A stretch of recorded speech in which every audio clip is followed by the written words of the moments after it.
நற்செய்தி 8ஆம் அதிகாரம். பேய்கள் அவரை விட்டு வெளியேறி பன்றிகளுக்குள் புகுந்தன. பன்றிக் கூட்டம் செங்குத்து பாறையிலிருந்து ஏரியில் பாய்ந்து வீழ்ந்து மூழ்கியது.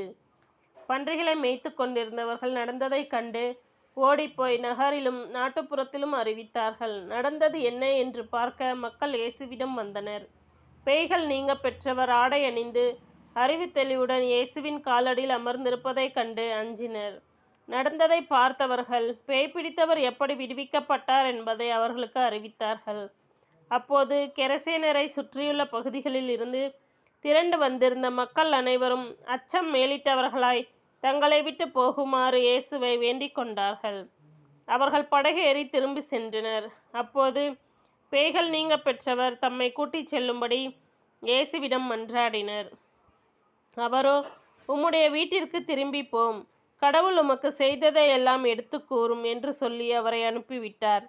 அவரும் நகரெங்கும் போய் இயேசு தமக்கு செய்ததை எல்லாம் அறிவித்தார்.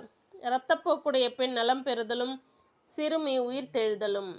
இயேசு திரும்பி வந்தபோது அங்கே திரண்டு அவருக்காக காத்திருந்த மக்கள் அவரை வரவேற்றனர். அப்பொழுது தொழுகைக்கூட தலைவர் ஒருவர் இயேசுவிடம் வந்தார். அவர் பெயர் யாயிர். அவர் இயேசுவின் காலில் விழுந்து தம்முடைய வீட்டிற்கு வருமாறு வேண்டினார். ஏனெனில் 12 வயதுடைய அவருடைய ஒரே மகள் சாகும் தருவாயில் இருந்தாள். இயேசு அங்கு செல்லும் வழியில் மக்கள் கூட்டம் அவரை நெருங்கி கொண்டிருந்தது. 12 ஆண்டுகளாய் இரத்தப்போக்கினால் வருந்திய பெண் ஒருவர் அங்கு இருந்தார்.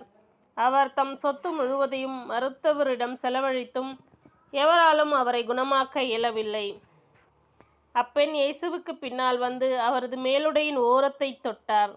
உடனே அவரது இரத்தப்போக்கு நீங்கி போயிற்று. என்னை தொட்டவர் யார் என்று இயேசு கேட்டார். அனைவரும் மறுத்தனர். பேதுரு, ஆண்டவரே, மக்கள் கூட்டம் சூழ்ந்து நெருங்கி கொண்டிருக்கின்றதே என்றார். அதற்கு இயேசு, யாரோ ஒருவர் என்னை தொட்டார், என்னிடமிருந்து வல்லமை வெளியேறியதை உணர்ந்தேன் என்றார். அப்பெண் தாம் இனியும் மறைத்திருக்க முடியாதென்று கண்டு நடுங்கிக் கொண்டே வந்து அவர் முன் விழுந்து தாம் அவரை தொட்ட காரணத்தையும் உடனே தமது பிணி நீங்கியதையும் பற்றி மக்கள் அனைவர் முன்னிலையிலும் அறிவித்தார். இயேசு அவரிடம், மகளே, உனது நம்பிக்கை உன்னை நலமாக்கியது, அமைதியுடன் போ என்றார். அவர் தொடர்ந்து பேசிக் கொண்டிருந்த பொழுது தொழுகைக்கூட தலைவருடைய வீட்டிலிருந்து ஒருவர் வந்து, உம்முடைய மகள் இறந்து விட்டால், இனி போதகரை தொந்தரவு செய்ய வேண்டாம் என்றார். இதை கேட்ட இயேசு சிறுமியின் தந்தையை பார்த்து, அஞ்சாதீர், நம்பிக்கையோடு மட்டும் இரும், அவள் பிழைப்பாள் என்றார். வீட்டுக்குள் வந்ததும் பேதுரு, யோவான், யாக்கோபு சிறுமி